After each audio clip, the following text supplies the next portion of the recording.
Hey everyone, welcome back to the channel. In today's video, let's talk about how to get repayment assistance through Lendio.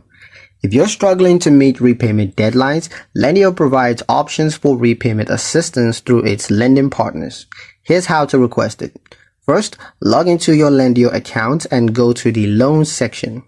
Select the loan that you're having difficulty repaying, and then click on Need Help or use the Request Assistance button. Fill out the support form explaining your financial situation, whether it's seasonal cash flow shortages, unexpected expenses, or just declining revenue. Submit recent financial statements or documents if requested.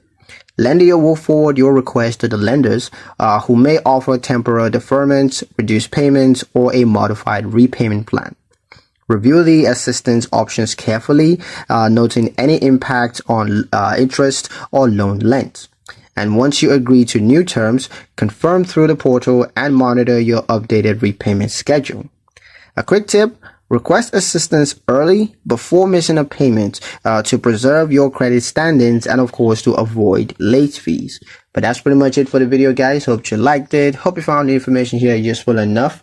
If you did, like, share, and subscribe for more helpful tutorials. Thank you guys for watching, and I'll see you in the next one.